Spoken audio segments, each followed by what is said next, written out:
Welcome to Stephen Classes. Principles of Inheritance and Variation Part 5.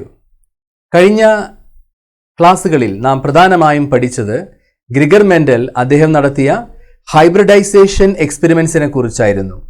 പൈസം സറ്റേവം അഥവാ P പ്ലാന്റിൽ അദ്ദേഹം നടത്തിയ ഹൈബ്രിഡൈസേഷൻ എക്സ്പെരിമെന്റ്സ് അതുവഴി അദ്ദേഹം മുന്നോട്ട് വെച്ച ഏതാനും അടിസ്ഥാന തത്വങ്ങൾ, ജനറ്റിക്സിന്റെ അടിസ്ഥാന പ്രിൻസിപ്പിൾസ് ആണ് നാം പ്രധാനമായും ഡിസ്കസ് ചെയ്തത്. Law of dominance, law of segregation, law of independent assortment, ഇതെല്ലാം തന്നെ അദ്ദേഹത്തിന്റെ ഹൈബ്രിഡൈസേഷൻ എക്സ്പെരിമെന്റ്സ് വഴി അദ്ദേഹം കണ്ടെത്തിയതാണ്. അദ്ദേഹം നടത്തിയ monohybrid cross, dihybrid cross, ഇതെല്ലാം തന്നെ നാം വിശദമായി പഠിക്കുകയുണ്ടായി. ഇന്ന് ഈ 5th എപ്പിസോഡിൽ നാം പ്രധാനമായും ഡിസ്കസ് ചെയ്യാൻ പോകുന്നത് ഗ്രിഗർ മെൻഡലിന്റെ ഈ പ്രിൻസിപ്പിൾസിൽ നിന്നുള്ള വ്യതിയാനങ്ങളെക്കുറിച്ചാണ്. അതായത് ഈ പ്രിൻസിപ്പിൾസ്, ഈ അടിസ്ഥാന തത്വങ്ങൾ പലപ്പോഴും ഒബേ ചെയ്യപ്പെടുന്നില്ല. ഈ ലോകത്ത് ഒരുപാട് വേരിയേഷൻസ് നമുക്ക് കാണുവാൻ സാധിക്കും. ഗ്രിഗർ മെൻഡലിന്റെ ഈ അടിസ്ഥാന തത്വങ്ങളിൽ നിന്നുള്ള ഇത്തരത്തിലുള്ള വ്യതിയാനങ്ങൾ, വേരിയേഷൻസ്, അതിനെക്കുറിച്ചാണ് നാം പ്രധാനമായും പഠിക്കാൻ പോകുന്നത്. ആദ്യമായി നാം പഠിക്കാൻ പോകുന്നത് ഇൻകംപ്ലീറ്റ് ഡോമിനൻസിനെ കുറിച്ചാണ്. അതിനുശേഷം കോ ഡോമിനൻസിനെ കുറിച്ചും പ്ലിയോട്രോപ്പിയെ കുറിച്ചും അതുപോലെ പോളിജെനിക് ഇൻഹെറിറ്റൻസിനെ കുറിച്ചുമെല്ലാം ഈ എപ്പിസോഡിൽ നാം വിശദമായി പഠിക്കാൻ പോവുകയാണ്. ആദ്യം ഇൻകംപ്ലീറ്റ് ഡോമിനൻസിനെ കുറിച്ച് കൂടുതലായ കാര്യങ്ങൾ നമുക്ക് മനസ്സിലാക്കാം. ഇൻകംപ്ലീറ്റ് ഡോമിനൻസ് എന്ന് പറഞ്ഞാൽ എന്താണ് യഥാർത്ഥത്തിൽ? നിങ്ങൾക്കറിയാം, എപ്പോഴും ഒരു മോണോ ഹൈബ്രിഡ് ക്രോസ് അഥവാ ഒരു ഡൈ ഹൈബ്രിഡ് ക്രോസ് നടത്തുമ്പോൾ F1 ജനറേഷൻ നമുക്ക് ലഭിക്കുന്നു. ഈ F1 ജനറേഷൻ പലപ്പോഴും അത് എക്സ്പ്രസ് ചെയ്യുന്ന ക്യാരക്ടർ പാരൻസിന്റെ ഏതെങ്കിലും ഒരു ക്യാരക്ടർ ആയിരിക്കും. പാരൻസിൽ ഡോമിനേറ്റിംഗ് ആയിട്ടുള്ള ഒരു ക്യാരക്ടർ ആയിരിക്കും പലപ്പോഴും ഈ F1 ജനറേഷൻ എക്സിബിറ്റ് ചെയ്യുന്നത്. അതായത് ഉദാഹരണത്തിന് മോണോ ഹൈബ്രിഡ് ക്രോസിൽ ഒരു ട്രൂ ബ്രീഡിംഗ് ടോൾ പ്ലാന്റിനെ ഒരു ട്രൂ ബ്രീഡിംഗ് ഡ്വാർഫ് പ്ലാന്റ് ആയിട്ട് ക്രോസ് ചെയ്തപ്പോൾ നമുക്ക് ലഭിച്ച F1 പ്ലാന്റ്സ് എല്ലാം തന്നെ ടോൾ പ്ലാന്റ്സ് ആയിരുന്നു. അതായത് പാരന്റിൽ ഉണ്ടായിരുന്ന ഒരു ക്യാരക്ടറാണ് F1 ജനറേഷന് നമുക്ക് ലഭിച്ചത്. ഇതുപോലെ തന്നെ നമ്മൾ ഫ്ലവർ കളറിന്റെ കാര്യത്തിൽ നമ്മൾ നോക്കുകയാണെങ്കിലും ഇത് തന്നെയാണ് സംഭവിക്കുന്നത്. ഗ്രിഗർ മെൻഡൽ അദ്ദേഹത്തിന്റെ എക്സ്പെരിമെന്റ്സിലെല്ലാം അദ്ദേഹം കണ്ടെത്തിയത് അതാണ്. അതായത് ഇപ്പോൾ വയലറ്റ് ഫ്ലവർ ഉള്ള പ്ലാന്റിനെ വൈറ്റ് ഫ്ലവേഴ്സ് ഉള്ള പ്ലാന്റ് ആയിട്ട് ട്രൂ ബ്രീഡിംഗ് വെറൈറ്റീസ് ആയിട്ട് ക്രോസ് ചെയ്യുമ്പോൾ F1 ജനറേഷനിൽ ലഭിക്കുക എപ്പോഴും വയലറ്റ് ഫ്ലവേഴ്സ് ഉള്ള പ്ലാന്റ്സ് ആയിരുന്നു. അതായത് F1 എപ്പോഴും റിസംബിൾ ചെയ്യുന്നു, ഏതെങ്കിലും ഒരു പാരന്റ് ആയിട്ട് റിസംബിൾ ചെയ്യുന്നു. ഓക്കെ, പക്ഷേ ഇൻകംപ്ലീറ്റ് ഡോമിനൻസ് എന്ന് പറഞ്ഞാൽ എന്താണ്? ഇൻകംപ്ലീറ്റ് ഡോമിനൻസിൽ യഥാർത്ഥത്തിൽ സംഭവിക്കുന്നത് F1 it do not resemble any of their parents. അവരുടെ പാരൻസിന് ഒട്ടും റിസംബിൾ ചെയ്യാത്ത ഒരു ക്യാരക്ടറാണ് F1 ജനറേഷൻ എക്സ്പ്രസ് ചെയ്യുന്നത്. അങ്ങനെ വരുമ്പോഴാണ് നാം അതിനെ ഇൻകംപ്ലീറ്റ് ഡോമിനൻസ് എന്ന് പറയുന്നത്. അപ്പോൾ F1 it do not resemble either of the two parents. ഈ രണ്ട് പാരൻസിനെയും റിസംബിൾ ചെയ്യാതെ നിൽക്കുന്ന F1 ഒരു പുതിയ ക്യാരക്ടർ അവിടെ എക്സ്പ്രസ് ചെയ്യുന്നു. അതായത് പാരൻസിന് ഇല്ലാത്ത ഒരു പുതിയ ക്യാരക്ടർ F1 പ്ലാന്റ്സ് എക്സ്പ്രസ് ചെയ്യുന്നു. അത്തരത്തിലുള്ള ആ ഒരു ക്യാരക്ടർ എക്സ്പ്രഷനെയാണ് നമ്മൾ പറയുന്നത്, ആ ഒരു പ്രതിഭാസത്തെയാണ് നാം പറയുന്നത് ഇൻകംപ്ലീറ്റ് ഡോമിനൻസ് എന്ന്. ഈ ഇൻകംപ്ലീറ്റ് ഡോമിനൻസ് പ്രധാനമായും നമുക്ക് ഒബ്സർവ് ചെയ്യാൻ സാധിക്കുന്നത്, അതിനൊരു എക്സാമ്പിളായി പറയുന്നത് ആൻഡിറിനമാണ്, അല്ലെങ്കിൽ സ്നാപ് ഡ്രാഗൺ അല്ലെങ്കിൽ ഡോഗ് ഫ്ലവർ എന്നെല്ലാം കോമൺ നെയിമിൽ അറിയപ്പെടുന്ന ആ ഒരു ചെടിയിൽ സംഭവിക്കുന്നത് എന്താണ്? നിങ്ങൾക്കറിയാം, റെഡ് ഫ്ലവേർഡ് ആയിട്ടുള്ള ആ ഒരു സ്നാപ് ഡ്രാഗൺ ചെടിയും വൈറ്റ് ഫ്ലവർ ആയിട്ടുള്ള സ്നാപ് ഡ്രാഗൺ ചെടിയും തമ്മിൽ ക്രോസ് ചെയ്യുമ്പോൾ അവിടെ F1 ജനറേഷന് കിട്ടുക ഈ റെഡ് ഫ്ലവറും അല്ലെങ്കിൽ വൈറ്റ് ഫ്ലവറും ഉള്ള ഒരു പ്ലാന്റ് അല്ല, പിങ്ക് ഫ്ലവേഴ്സ് ഉള്ള പ്ലാന്റ്സിനെയാണ് F1 ജനറേഷനിൽ ലഭിക്കുക. അപ്പോൾ തീർത്തും വ്യത്യസ്തമായ, അതായത് ഈ പാരൻസിന് ഇല്ലാത്ത ഒരു ക്യാരക്ടർ അവിടെ F1 ജനറേഷനിൽ എക്സിബിറ്റ് ചെയ്യുന്നു. അതാണ് incomplete dominance. Okay, so typical example നമുക്ക് പഠിക്കാനുള്ളത് ഏതാണ്? Inheritance of flower colour in dog flower or snapdragon or antirrhinum. I repeat, എന്താണ് ഇൻകംപ്ലീറ്റ് ഡോമിനൻസ് എന്ന് പറഞ്ഞാൽ? ഇൻകംപ്ലീറ്റ് ഡോമിനൻസ് എന്ന് പറഞ്ഞാൽ F1 had a phenotype that did not resemble either of the two parents. F1 is expressing a character which is not resembling their parents. പാരൻസിന് ഇല്ലാത്ത ഒരു character അവിടെ F1 കണ്ടുവരികയാണ്. നമുക്ക് എക്സാമ്പിളിലേക്ക് നമുക്ക് കിടക്കാം. ഇവിടെ നോക്കൂ, സ്നാപ്ഡ്രാഗൺ, റെഡ് ഫ്ലവറിലുള്ള സ്നാപ്ഡ്രാഗൺ, അത് അതിൻ്റെ ട്രൂ ബ്രീഡിംഗ് വെറൈറ്റിയാണ് ഒരു പാരന്റ് ആയിട്ട് സെലക്ട് ചെയ്യുന്നത്, അതായത് ക്യാപിറ്റൽ ആർ. അതുപോലെ തന്നെ ട്രൂ ബ്രീഡിംഗ് ആയിട്ടുള്ള വൈറ്റ് ഫ്ലവേഴ്സ് ഉള്ള സ്നാപ്ഡ്രാഗൺ. ഓക്കെ, അപ്പോൾ എന്തായിരിക്കും അതിന്റെ സിമ്പിൾസ് നമ്മൾ കൊടുക്കുക? Small R. So capital R it is crossed with small R. Red flowered ആയിട്ടുള്ള snapdragon it is crossed with white flowered ആയിട്ടുള്ള സ്നാപ്ഡ്രാഗൺ. അപ്പോൾ അതിൽ നിന്ന് പ്രൊഡ്യൂസ് ചെയ്യുന്ന ഗെമീറ്റ്സ് ആണ് ഇവിടെ റെപ്രസെന്റ് ചെയ്തിരിക്കുന്നത്. ക്യാപിറ്റൽ ആർ ആണ് പാരന്റ് എങ്കിൽ അതിൽ നിന്ന് പ്രൊഡ്യൂസ് ചെയ്യുന്ന ഗെമീറ്റ് ഒക്കെ എന്തായിരിക്കും? ക്യാപിറ്റൽ ആർ ആയിരിക്കും. ഓക്കെ, എല്ലാ ഗെമീറ്റ്സും സിമിലർ ആയിരിക്കും. They are all having the allele of capital R. And what about the other parent? It is also producing similar type of gametes. It will produce smaller gametes. Smaller allele ഉള്ള gametes ആയിരിക്കും, smaller bearing gametes ആയിരിക്കും ആ parent produce ചെയ്യുന്നത്. ഈ രണ്ട് ഗെമീറ്റ്സും കൂടെ ഇനി fuse ചെയ്യുന്നു അല്ലേ? അങ്ങനെയാണ് F1 പ്ലാന്റ് അവിടെ ലഭിക്കുന്നത്. അപ്പോൾ F1 പ്ലാന്റ് അവിടെ ഹെറ്ററോസൈഗസ് ആണ്, ക്യാപിറ്റൽ ആർ സ്മോൾ ആർ. പക്ഷെ ഇവിടെ സംഭവിക്കുന്നത് പിങ്ക് ഫ്ലവേഴ്സ് ആണ് എല്ലാ F1 ജനറേഷനിലുള്ള പ്ലാന്റ്സിനും കിട്ടിയത്. In F1 generation, all the plants were having a pink color. Pink കളറിലുള്ള ഫ്ലവേഴ്സ് ഉള്ള പ്ലാന്റ്സ് ആണ് F1 ജനറേഷനിൽ കിട്ടുന്നത്. പിങ്ക് കളർ എന്നുള്ളത് അവരുടെ പാരന്റ്സിൽ ഉണ്ടായിരുന്നില്ല. പാരന്റ്സിൽ ഉണ്ടായിരുന്നത് റെഡ് ഫ്ലവറും അതുപോലെ തന്നെ വൈറ്റ് ഫ്ലവേഴ്സും ആയിരുന്നു. പക്ഷേ അതിൽ നിന്നും ഡിഫറെന്റ് ആയിട്ടുള്ള ഒരു കളർ, ഒരു ക്യാരക്ടർ അവിടെ F1 ജനറേഷനിൽ ലഭിച്ചിരിക്കുകയാണ്. ഇത് തന്നെയാണ് ഇൻകംപ്ലീറ്റ് ഡോമിനൻസ്. അപ്പോൾ ഇൻകംപ്ലീറ്റ് ഡോമിനൻസ് ഏത് പ്ലാന്റിലാണ് അവിടെ നമുക്ക് ഒബ്സർവ് ചെയ്യാനായിട്ട് സാധിക്കുന്നത്? Snapdragon or antirrhinum species. And the common name is dog flower. So ഇവിടെ നമ്മൾ ചെയ്യുന്നത് ഞാൻ പറഞ്ഞല്ലോ, ചുവന്ന പൂക്കളുള്ള ആൻഡിറിനം ചെടിയെ വെളുത്ത പൂക്കളുള്ള ആൻഡിറിനം ചെടിയുമായിട്ട് ക്രോസ് ചെയ്തു.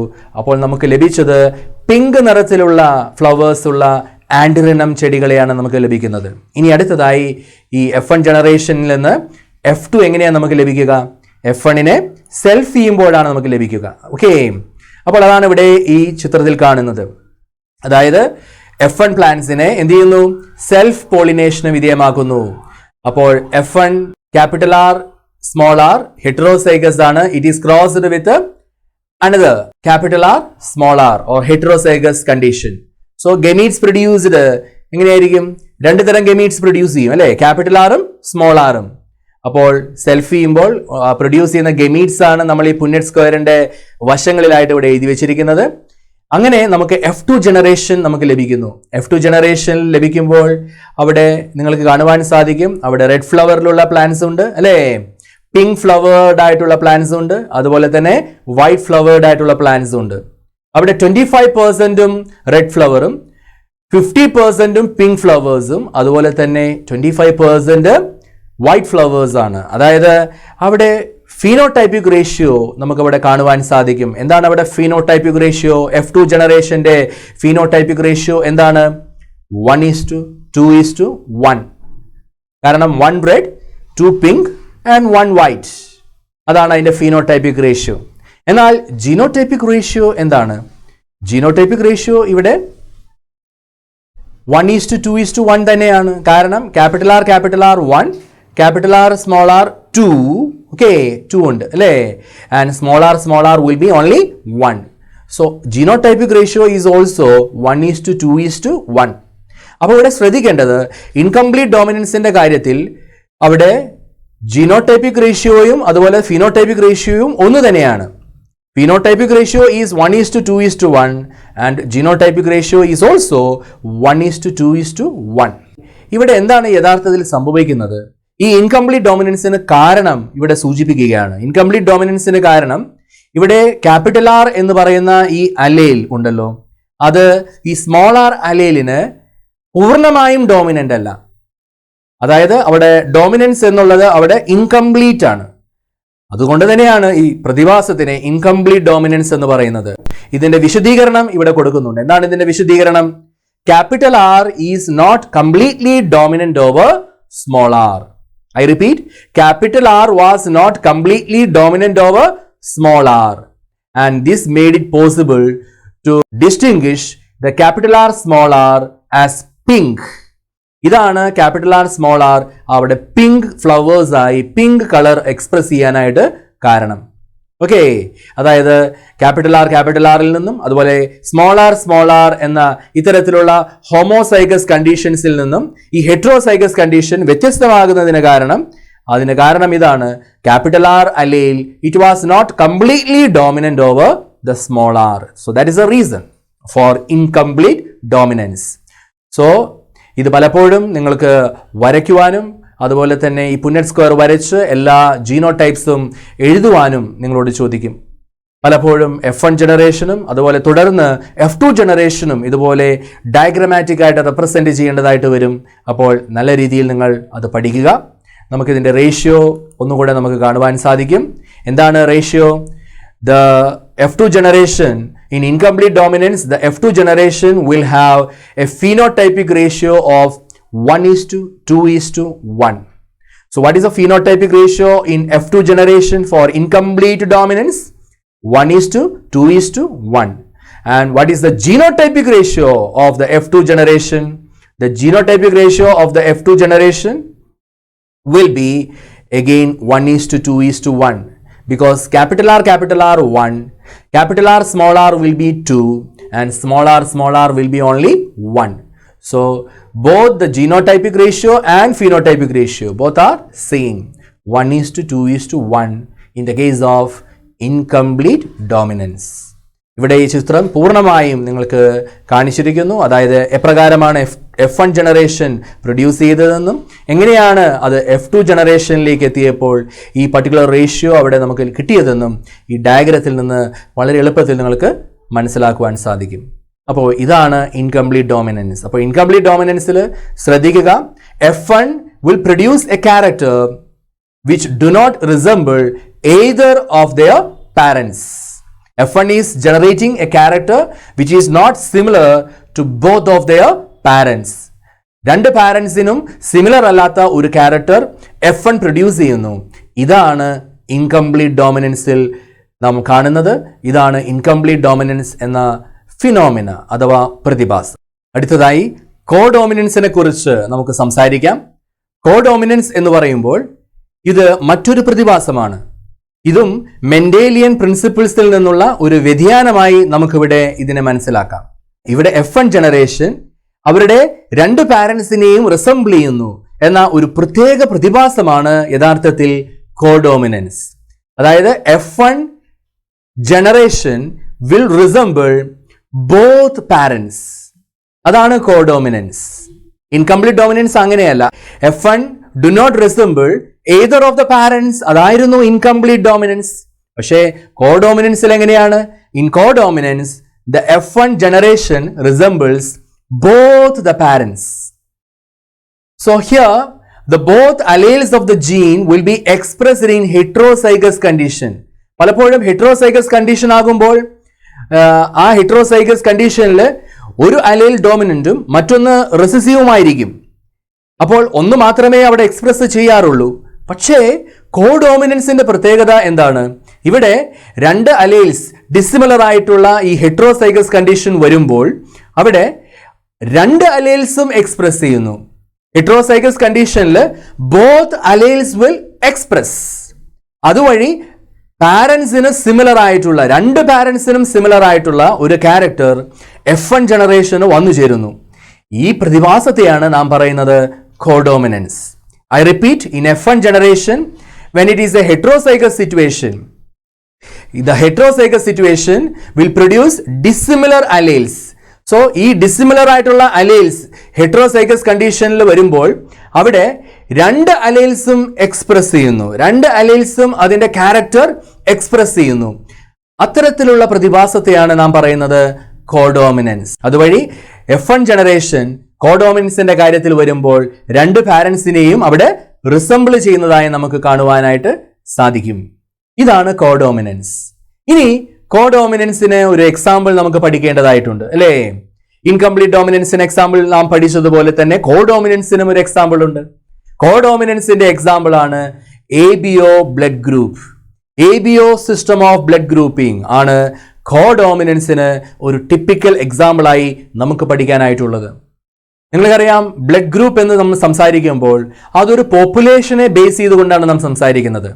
അതുകൊണ്ട് തന്നെ ഇവിടെ ഒരു പോപ്പുലേഷനെ ബേസ് ചെയ്തുകൊണ്ടാണ് ഈ കോഡോമിനൻസ് എക്സ്പ്രസ് ചെയ്യുന്നത്. നമുക്ക് ABO ബ്ലഡ് ഗ്രൂപ്പിങ്ങിനെ കുറിച്ച് ആദ്യം ഒന്ന് മനസ്സിലാക്കാം. അതിനുശേഷം കോഡോമിനൻസ് എപ്രകാരമാണ് അതിൽ അപ്ലൈ ചെയ്യപ്പെടുന്നത് എന്ന് നമുക്ക് തിരിച്ചറിയാം. ആദ്യം ABO ബ്ലഡ് ഗ്രൂപ്പിങ്ങിനെ കുറിച്ച് കൂടുതൽ കാര്യങ്ങൾ നമ്മൾ ഫസ്റ്റ് ഇയറിൽ പഠിച്ചതാണ്. എന്നിരുന്നാൽ തന്നെയും കൂടുതൽ കാര്യങ്ങൾ ഈ ABO ബ്ലഡ് ഗ്രൂപ്പിങ്ങിനെ കുറിച്ച് നമുക്ക് മനസ്സിലാക്കാം. ഇതാ ABO ബ്ലഡ് ഗ്രൂപ്പിംഗ് എന്ന് പറയുമ്പോൾ അവിടെ A group, B group, AB group and O group, അങ്ങനെ വ്യത്യസ്തമായ 4 ബ്ലഡ് ഗ്രൂപ്പുകളാണ് അവിടെ വരുന്നത് അല്ലെ? ABO system of blood grouping. ഇവിടെ എന്താണ് ഈ A group, B group, AB group, O group ഇവ തമ്മിലുള്ള വ്യത്യാസം? RBCകളുടെ സർഫസിലുള്ള ആന്റിജൻ അനുസരിച്ചാണ് ഇവിടെ ഈ പേര് വരുന്നത്. A ഗ്രൂപ്പ് ആണെങ്കിൽ അവയുടെ RBCയുടെ സർഫസിലെല്ലാം എന്തായിരിക്കും? അവിടെ ആന്റിജൻ A ഉണ്ടായിരിക്കും. B ഗ്രൂപ്പ് ആണെങ്കിൽ അവയുടെ RBCകളുടെ സർഫസിലെല്ലാം തന്നെ B ആന്റിജൻ ഉണ്ടായിരിക്കും. ഇനി AB ഗ്രൂപ്പ് ആണെങ്കിലോ? AB ഗ്രൂപ്പ് ആണെങ്കിൽ നമുക്ക് കാണുവാൻ സാധിക്കും RBCകളുടെ സർഫസിൽ അവിടെ A ആന്റിജനും ഉണ്ടായിരിക്കും, B ആന്റിജനും ഉണ്ടായിരിക്കും. 2 ആന്റിജൻസും ഉണ്ടായിരിക്കും അവിടെ. ഓക്കെ, അപ്പോൾ അവരുടെ RBCയുടെ സർഫസിൽ, അതായത് സർഫസ് ആന്റിജനായി അവിടെ രണ്ടും A ആന്റിജനും B ആന്റിജനും രണ്ടും ഉണ്ടെങ്കിൽ അതാണ് AB ഗ്രൂപ്പ് എന്ന് പറയുന്നത്. എന്നാൽ O ഗ്രൂപ്പ് ആണെങ്കിൽ എങ്ങനെയാണ്? O ഗ്രൂപ്പ് ആണെങ്കിൽ അവയുടെ RBCകളുടെ സർഫസിൽ അവിടെ ആന്റിജൻസ് ഒന്നും തന്നെ ഉണ്ടായിരിക്കില്ല. ആന്റിജൻസ് ഒന്നും തന്നെ ഇല്ലാത്ത ഒരവസ്ഥ, സർഫസ് ആന്റിജൻസ് ആയ A ആന്റിജനും B ആന്റിജനും ഇല്ലാത്ത ഒരവസ്ഥ വരുമ്പോഴാണ് അതിനെ O ഗ്രൂപ്പായി നാം പരിഗണിക്കുന്നത്. അപ്പോൾ ഇതാണ് ABO സിസ്റ്റം ഓഫ് ബ്ലഡ് ഗ്രൂപ്പിംഗിന്റെ അടിസ്ഥാനം. അതായത് ഏത് സർഫസ് ആന്റിജൻ ആണ് ഉള്ളത്, അല്ലെങ്കിൽ RBCയുടെ സർഫസിൽ ഏത് ആന്റിജൻ ആണ് ഉള്ളത് എന്നതിനനുസരിച്ചാണ് അവിടെ ABO system of blood grouping നാം പറഞ്ഞു പോകുന്നത്. A ഗ്രൂപ്പ് ആണെങ്കിൽ അവിടെ A ആന്റിജൻ, B ഗ്രൂപ്പ് ആണെങ്കിൽ സർഫസിൽ B ആന്റിജൻ, AB ഗ്രൂപ്പ് ആണെങ്കിൽ A ആന്റിജൻ ഉണ്ടാകും, B ആന്റിജൻ ഉണ്ടാകും. എന്നാൽ O ഗ്രൂപ്പ് ആണെങ്കിൽ ആന്റിജൻസ് രണ്ടും ഉണ്ടായിരിക്കില്ല. A ആന്റിജനും ഇല്ല, B ആന്റിജനും ഇല്ല. അതുകൊണ്ടാണ് ഇവിടെ നൺ എന്ന് എഴുതിയിരിക്കുന്നത്. ഇനി പ്ലാസ്മയിൽ ആണെങ്കിൽ ഇതിന്റെ കറസ്പോണ്ടിങ് ആയിട്ടുള്ള എന്തുണ്ടാവും? ആന്റിബോഡീസ് ഉണ്ടാകും. ഇപ്പൊ A ബ്ലഡ് ഗ്രൂപ്പ് ആണെങ്കിൽ അവിടെ പ്ലാസ്മയിൽ ഉണ്ടായിരിക്കുന്ന ആന്റിബോഡി ഏതാണ്? B antibody. A ആന്റിബോഡി വരുന്നത് B ഗ്രൂപ്പിനാണ് പ്ലാസ്മയിൽ. എന്നാൽ AB ഗ്രൂപ്പിനാകട്ടെ അവിടെ ആന്റിബോഡീസ് ഒന്നും തന്നെ ഉണ്ടാവില്ല അവയുടെ പ്ലാസ്മയിൽ. എന്നാൽ O ഗ്രൂപ്പിനാണെങ്കിൽ അവയുടെ പ്ലാസ്മയിൽ, O ഗ്രൂപ്പ് പേഴ്സൺസ് അവരുടെ പ്ലാസ്മയിൽ അവിടെ A ആന്റിബോഡിയും ഉണ്ടാകും, B ആന്റിബോഡിയും ഉണ്ടാകും. അപ്പോൾ ഇത്തരത്തിലാണ് ഈ ABO system of blood grouping നാം പഠിച്ചിരിക്കുന്നത്. നിങ്ങൾ ഫസ്റ്റ് ഇയറിൽ വളരെ വ്യക്തമായി ഇത്തരത്തിൽ ABO സിസ്റ്റം ഓഫ് ബ്ലഡ് ഗ്രൂപ്പിങ്ങിനെ കുറിച്ച് നിങ്ങൾ പഠിച്ചിട്ടുണ്ട്. അതായത് ഏത് സർഫസ് ആന്റിജൻ ആണ് ഉള്ളതെന്നതിനനുസരിച്ചാണ് അവിടെ ബ്ലഡ് ഗ്രൂപ്പിംഗ് നാം പഠിച്ചിരിക്കുന്നത്. ഓക്കെ, A ആന്റിജൻ ഉണ്ടെങ്കിൽ A blood group, B antigen ആണെങ്കിൽ B ഗ്രൂപ്പ്, A ആന്റിജനും B ആന്റിജനും ഉണ്ടെങ്കിൽ അതാണ് AB ഗ്രൂപ്പ്.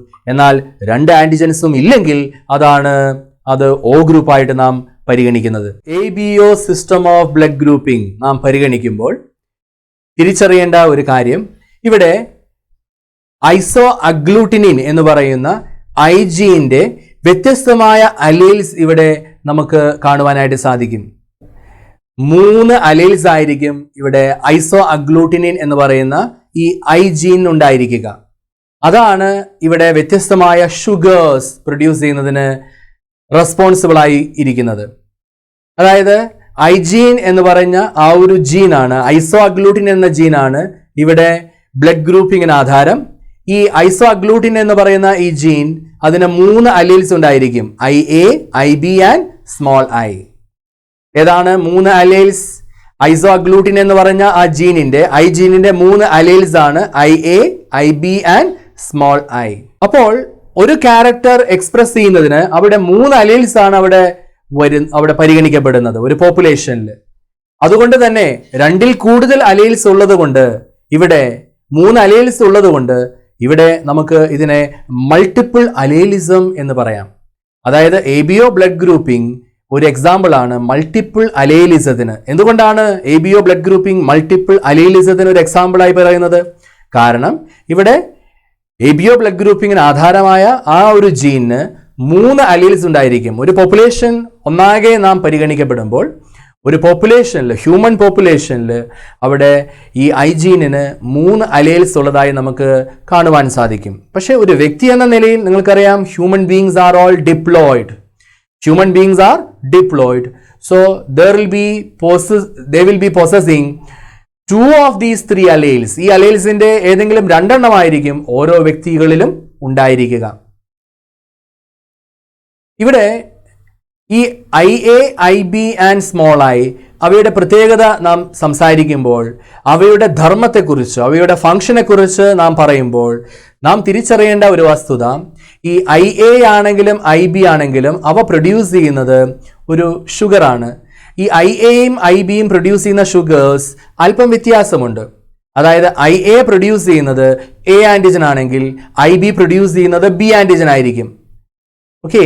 എന്നാൽ സ്മോൾ ഐയുടെ പ്രത്യേകത, അത് ഒരു ഷുഗറും പ്രൊഡ്യൂസ് ചെയ്യില്ല, അത് ഒരു ആൻറ്റിജനും പ്രൊഡ്യൂസ് ചെയ്യാത്ത സ്വഭാവമായിരിക്കും അത് പ്രകടിപ്പിക്കുക. ഈ അലേൽസിന്റെ പ്രത്യേകത നോക്കുമ്പോൾ IA and IB they are capable of producing sugars. They will produce slightly different forms of sugar. അതായത് ഒന്ന് പ്രൊഡ്യൂസ് ചെയ്യുന്നതിന്റെ അല്പം ഡിഫറെന്റ് ആയിട്ടുള്ള ഒരു ഷുഗർ ആയിരിക്കും മറ്റേ അലേൽ പ്രൊഡ്യൂസ് ചെയ്യുന്നത്. എന്നാൽ small I it does not produce any sugar.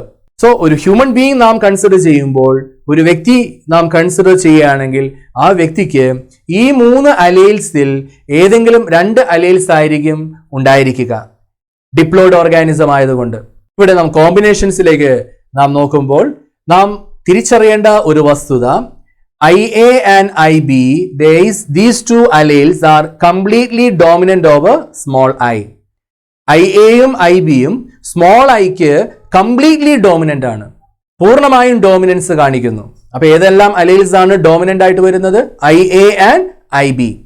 ഇവിടെ 3 വ്യത്യസ്തമായ പോസിബിലിറ്റീസ് നമുക്ക് ഒന്ന് അനലൈസ് ചെയ്യുകയാണെങ്കിൽ, അതായത് IA സ്മോൾ I എന്ന കോമ്പിനേഷനിൽ അലേൽസ് വരികയാണെങ്കിൽ അവിടെ തീർച്ചയായിട്ടും IA ആണ് എക്സ്പ്രസ് ചെയ്യുക.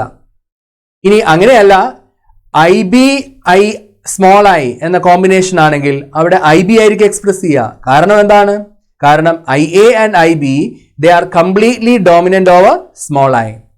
ഇനി ഇങ്ങനെയല്ല എന്ന് കരുതുക, അതായത് ഇപ്പോൾ IAയും IBയും ഇത് രണ്ടും വരികയാണെങ്കിലോ, IAയും IBയും 2 അലേൽസും വരികയാണെങ്കിൽ ആ 2 അലേൽസും എക്സ്പ്രസ് ചെയ്യും എന്നതാണ് ഇവിടെ കണ്ടുവരുന്നത്. അതായത് ഞാൻ മുൻപ് സൂചിപ്പിച്ചു, കോഡോമിനൻസിൽ ഇത്തരത്തിൽ ഹെട്രോസൈഗസ് കണ്ടീഷൻ നാം അവിടെ പരിഗണിക്കുമ്പോൾ, അതായത് IA IB എന്ന കണ്ടീഷൻ പരിഗണിക്കുമ്പോൾ ഈ 2 അലേൽസും അവിടെ എക്സ്പ്രസ് ചെയ്യുന്നു, 2 ഷുഗേഴ്സും അവിടെ പ്രൊഡ്യൂസ് ചെയ്യുന്നു. അതുകൊണ്ടാണ് ഈ പ്രതിഭാസത്തെ നാം കോഡോമിനൻസ് എന്ന് പറയുന്നത്. So I repeat, when IA and IB are present together, they both express their own types of sugars. IAയും IBയും ഉണ്ടെങ്കിൽ they both express their own type of sugar, and this is because of codominance. Codominance കാരണമാണ് ഇത്തരത്തിൽ നാം ഈ പ്രതിഭാസം ഇവിടെ കാണുവാൻ സാധിക്കുന്നത്. അടുത്തതായി നമുക്ക് ഇവിടെ കാണുവാൻ സാധിക്കുന്നത്, നിങ്ങൾക്കറിയാം ഈ അലേൽസ് ഇൻഹെറിറ്റ് ചെയ്യുന്നത് ഓരോ പാരന്റിൽ നിന്നായിരിക്കും. നമുക്ക് ലഭിക്കുന്ന ഒരു പെയർ ഓഫ് അലേൽസ്, അത് അതിൽ ഒരു അലേൽ ഒരു പാരന്റിൽ നിന്നാണെങ്കിൽ മറ്റേ അലേൽ മറ്റേ പാരന്റിൽ നിന്നായിരിക്കും. ഒന്ന് ഫാദറിൽ നിന്നാണെങ്കിൽ മറ്റേത് മദറിൽ നിന്നായിരിക്കും. അപ്പോൾ 2 പാരന്റ്സിൽ നിന്നായിട്ടാണ് ഈ അലേൽസ് നമുക്ക് ഇൻഹെറിറ്റ് ചെയ്യുന്നത്, അല്ലേ? അപ്പോൾ ഇവിടെ നോക്കൂ, സപ്പോസ് ഒരു പാരന്റിൽ നിന്ന് IA ആണെങ്കിൽ മറ്റേ രണ്ടാമത്തെ പാരന്റിൽ നിന്ന് IA ആണെങ്കിൽ അപ്പോൾ ഓഫ് സ്പ്രിങ്ങിന്റെ അലേലിക് കോമ്പിനേഷൻ എന്തായിരിക്കും? IA. Then the blood group will be A blood group. കാരണം അവിടെ പ്രൊഡ്യൂസ് ചെയ്യുന്നത് A ആന്റിജൻ ആയിരിക്കും. A ആന്റിജൻ ആണെങ്കിൽ A ഗ്രൂപ്പ് ആണ്. Is it clear? Now from one parent IA and from the other parent IB, then the allelic combination of the offspring will be, genotype of the offspring will be IA IB. Then both these alleles will express, ഈ dissimilar ആയിട്ടുള്ള ഈ 2 അലീൽസും അത് രണ്ടും express ചെയ്യും. അതാണ് കോഡോമിനൻസിന്റെ പ്രത്യേകത. അപ്പൊ അതുവഴി എ ആന്റിജനും പ്രൊഡ്യൂസ് ചെയ്യും, ബി ആന്റിജനും പ്രൊഡ്യൂസ് ചെയ്യും. എ ആന്റിജനും ബി ആന്റിജനും പ്രൊഡ്യൂസ് ചെയ്യുകയാണെങ്കിൽ ഏതായിരിക്കും blood group? A B group. Okay, ഇനി അടുത്ത കണ്ടീഷനിലേക്ക് അടുത്ത പോസിബിലിറ്റിയിലേക്ക് നമുക്ക് നോക്കാം. അതായത് ഒരു പാരന്റ് പ്രൊഡ്യൂസ് ചെയ്യുന്നത് IA, മറ്റേ പാരന്റ് പ്രൊഡ്യൂസ് ചെയ്യുന്നത് കോൺട്രിബ്യൂട്ട് ചെയ്യുന്നത് സ്മോൾ i. ഒരു പാരന്റ് കോൺട്രിബ്യൂട്ട് ചെയ്യുന്നത് IA, മറ്റേ പാരന്റ് കോൺട്രിബ്യൂട്ട് ചെയ്യുന്നത് സ്മോൾ i. അങ്ങനെയാണെങ്കിൽ അവയുടെ ഓഫ് സ്പ്രിങ്ങിന്റെ allelic combination IA small i ആയിരിക്കും. അങ്ങനെയാണെങ്കിൽ ഈ IA മാത്രമാണ് അവിടെ എക്സ്പ്രസ് ചെയ്യുക, അതാണ് അവിടെ ഡോമിനേറ്റ് ചെയ്യുന്നത് അല്ലേ. അപ്പോൾ ആന്റിജൻ A പ്രൊഡ്യൂസ് ചെയ്യുന്നു, അപ്പോൾ അവിടെ blood group A blood group ആയിരിക്കും. ഇത്തരത്തിൽ ഇനി അടുത്തത് വീണ്ടും ഈ പാരന്റ് 1 പ്രൊഡ്യൂസ് ചെയ്തത് IB, പാരന്റ് 2 പ്രൊഡ്യൂസ് ചെയ്തത് IA. ഓക്കെ, ഈ കണ്ടീഷന് നേരെ ഓപ്പോസിറ്റ് ആയിട്ട്. എന്നിരുന്നാലും അവിടെ കിട്ടിയപ്പോൾ എങ്ങനെയാണ്? രണ്ട് അല്ലീൽസും ഡിഫറെന്റ് ആയിട്ടുള്ള, ഡിസിമിലർ ആയിട്ടുള്ള IA IB തന്നെയാണ് കിട്ടിയേക്കുന്നത് അല്ലേ. ഒരു പാരന്റിൽ നിന്ന് IB കിട്ടി, മറ്റേ പാരന്റിൽ നിന്ന് IA കിട്ടി. രണ്ട് അലീൽസും അവിടെ എക്സ്പ്രസ് ചെയ്യും. ഈ രണ്ട് അലീൽസും അവിടെ എക്സ്പ്രസ് ചെയ്യുമ്പോൾ നിശ്ചയമായും ബ്ലഡ് ഗ്രൂപ്പ് എന്തായിരിക്കും? AB group. കാരണം A ആന്റിജനും പ്രൊഡ്യൂസ് ചെയ്യും, B ആന്റിജനും പ്രൊഡ്യൂസ് ചെയ്യും. ഇനി IB സിറ്റുവേഷൻ വരുമ്പോൾ IB എന്ന കോമ്പിനേഷനിലുള്ള ഒരു ജീനോടൈപ്പിലുള്ള ഓഫ് സ്പ്രിംഗ് പ്രൊഡ്യൂസ് ചെയ്യുന്നു. Then the blood group will be B group. Then another possibility, parent 1 produces IB, parent 2 produces small I. Then the blood group will be B group. കാരണം IB അവിടെ dominating ആണ്, small ഐനെ dominate ചെയ്യുന്നു. ഇനി ഒരു parent produce ചെയ്യുന്നത് അല്ലെങ്കിൽ ഒരു parent contribute ചെയ്യുന്നത് അവിടെ സ്മോൾ ഐ, മറ്റേ പാരന്റ് കോൺട്രിബ്യൂട്ട് ചെയ്യുന്നത് സ്മോൾ ഐ. അങ്ങനെയാണെങ്കിൽ സ്മോൾ ഐ എന്ന അലീലിക് കോമ്പിനേഷനോട് വരുന്നു. സ്മോൾ ഐ എന്ന അലീലിക് കോമ്പിനേഷൻ ആണെങ്കിൽ അവിടെ ഒരു ആന്റിജനും അവിടെ പ്രൊഡ്യൂസ് ചെയ്യില്ല. A ആന്റിജനും പ്രൊഡ്യൂസ് ചെയ്യില്ല, B ആന്റിജനും പ്രൊഡ്യൂസ് ചെയ്യില്ല. സർഫസ് ആന്റിജൻസ് ആബ്സെന്റ് ആണെങ്കിൽ എന്തായിരിക്കും അവിടെ blood group? Surface antigens absent ആണെങ്കിൽ blood group will be O group of blood ആയിരിക്കും ആ പേഴ്സൺ അവിടെ ഉണ്ടായിരിക്കുക. അപ്പോൾ ഇത്തരത്തിൽ ബ്ലഡ് ഗ്രൂപ്പ്സ് എന്നത് ഒരു മൾട്ടിപ്പിൾ അലീലിസത്തിന് ഒരു എക്സാമ്പിൾ കൂടിയാണ്. അപ്പോൾ എന്തുകൊണ്ടാണ് ബ്ലഡ് ഗ്രൂപ്പ് ഒരു മൾട്ടിപ്പിൾ അലീലിസത്തിന് എക്സാമ്പിളായി നാം പറയുന്നത്? കാരണം രണ്ടിൽ കൂടുതൽ അലീൽസ് അവിടെ ബ്ലഡ് ഗ്രൂപ്പ് ഡിറ്റർമിൻ ചെയ്യാനായിട്ട് അവിടെ വരുന്നുണ്ട്. അതായത് IA, IB and small I. ഇങ്ങനെ 3 വ്യത്യസ്ത അലീൽസ് ഉള്ളത് കൊണ്ടാണ്, ഒരു പോപ്പുലേഷൻ നാം പരിഗണിക്കുമ്പോൾ 3 വ്യത്യസ്ത അലീൽസ് ഉള്ളത് കൊണ്ടാണ് ഇത് മൾട്ടിപ്പിൾ അലീലിസത്തിന് എക്സാമ്പിളായി നാം പറയുന്നത്. എന്തുകൊണ്ടാണ് ഇതിനെ തന്നെ നാം കോഡോമിനൻസ് എന്ന് പറയുന്നത്? കോഡോമിനൻസ് എന്ന് പറയുന്നതിന് കാരണം ഡിസിമിലർ ആയിട്ടുള്ള അലേലിക് കോമ്പിനേഷൻ വരുമ്പോൾ അവിടെ F1 will produce or will express a character which is similar to both their parents. രണ്ട് പാരൻസിനും സിമിലർ ആയിട്ടുള്ള ഒരു ക്യാരക്ടർ അവിടെ F1 പ്രൊഡ്യൂസ് ചെയ്യുന്നു. ഇതിനെയാണ് നാം പറയുന്നത് കോഡോമിനൻസ് എന്ന്. ഇത് നമുക്ക് വ്യക്തമായി ഇവിടെ കാണുവാൻ സാധിക്കും. ഇപ്പോൾ AB ഗ്രൂപ്പ് വരുമ്പോൾ അവിടെ യഥാർത്ഥത്തിൽ കോഡോമിനൻസ് അവിടെ എസ്റ്റാബ്ലിഷ് ചെയ്യപ്പെടുകയാണ്. അതായത് ഒരു പാരന്റ് IA-യും മറ്റേ പാരന്റിൽ നിന്ന് IB-യുമാണ് കിട്ടിയത്. ഈ രണ്ട് അലീൽസും അവിടെ ഓഫ് സ്പ്രിംഗിൽ എക്സ്പ്രസ് ചെയ്യുന്നു. IA A ആന്റിജനും IB B ആന്റിജനും പ്രൊഡ്യൂസ് ചെയ്തുകൊണ്ട്, അങ്ങനെ രണ്ട് ആന്റിജൻസും പ്രൊഡ്യൂസ് ചെയ്തുകൊണ്ട് AB എന്ന ബ്ലഡ് ഗ്രൂപ്പ് അവിടെ എക്സ്പ്രസ് ചെയ്യപ്പെടുമ്പോൾ യഥാർത്ഥത്തിൽ ഇത് കോഡോമിനൻസ് എന്ന് പറയുന്ന ഒരു ഫിനോമിനയായി നാം പരിഗണിക്കാം. അപ്പോൾ ഇതാണ് കോഡോമിനൻസ്. അപ്പോൾ കോഡോമിനൻസ് എന്ന് പറഞ്ഞാൽ, I repeat, the F1 will resemble both the parents. That is called codominance. കോഡോമിനൻസിനെ കുറിച്ചും മൾട്ടിപ്പിൾ അലീലിസത്തെ കുറിച്ചും പഠിക്കുമ്പോൾ ABO system of blood grouping ആണ് ഒരു ടിപ്പിക്കൽ എക്സാമ്പിളായി നാം പറയുന്നത്. ഇവിടെ മറ്റൊരു കാര്യം നിങ്ങൾ ആ ടേബിളിൽ നിന്ന് മനസ്സിലാക്കേണ്ടത്, how many genotypes or allelic combinations are present? എത്ര different types of allelic combinations അവിടെ ഉണ്ടായിരുന്നു ആ ടേബിളിൽ? അവിടെ നമുക്ക് നിശ്ചയം പറയുവാൻ സാധിക്കും 6 different types of allelic combinations were present.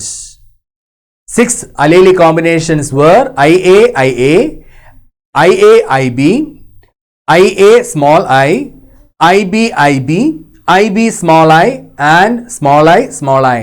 അപ്പോൾ ഇത്തരത്തിൽ 6 different types of genotypes are present, അല്ലെങ്കിൽ 6 different types of allelic combinations are present in the case of ABO blood grouping. ഇനി ABO ബ്ലഡ് ഗ്രൂപ്പിങ്ങിനെ കുറിച്ച് പറയുമ്പോൾ എത്ര ഫീനോടൈപ്സ് അവിടെയുണ്ട്? ABO സിസ്റ്റം ഓഫ് ബ്ലഡ് ഗ്രൂപ്പിങ്ങിൽ എത്ര ഫീനോടൈപ്സ്, എത്ര ക്യാരക്ടേഴ്സ് അവിടെ എക്സ്പ്രസ് ചെയ്യുന്നുണ്ട്? 4 ഡിഫറെന്റ് ടൈപ്സ് ഓഫ് ഫീനോടൈപ്സ് അല്ലെങ്കിൽ 4 ഡിഫറെന്റ് ക്യാരക്ടേഴ്സ് ആണ് അവിടെ എക്സ്പ്രസ് ചെയ്യുന്നത്. ഏതൊക്കെയാണ്? The 4 phenotypes are A blood group, B blood group, AB blood group and O blood group. അപ്പോൾ 4 ബ്ലഡ് ഗ്രൂപ്പ്സ് ആണ് അവിടെ വരുന്നത്. അപ്പോൾ ഈ 4 ബ്ലഡ് ഗ്രൂപ്പ്സിനെ ആധാരമാക്കി നാം സംസാരിക്കുമ്പോൾ അവിടെ നമുക്ക് പറയുവാൻ സാധിക്കും 4 ഡിഫറെന്റ് ടൈപ്സ് ഓഫ് ഫീനോടൈപ്സ് ആണ് നാം പരിഗണിക്കേണ്ടത്. അപ്പോൾ ഈ എപ്പിസോഡിൽ നാം പ്രധാനമായും ഇതുവരെ ഡിസ്കസ് ചെയ്തത് ഇൻകംപ്ലീറ്റ് ഡോമിനൻസ് എന്താണെന്നും കോ ഡോമിനൻസ് എന്താണെന്നുമാണ്. കൂടുതലായി പ്ലിയോട്രോപ്പിസത്തെ കുറിച്ചും പോളിജനിക് ഇൻഹെറിറ്റൻസിനെ കുറിച്ചും തുടർന്ന് വരുന്ന ഒരു എപ്പിസോഡിലായിരിക്കും നമ്മൾ പഠിക്കാൻ പോകുന്നത്. പുതിയ ഒരു ക്ലാസ്സിൽ കണ്ടെത്തുന്നത് വരേക്കും it's good bye from Stephen classes.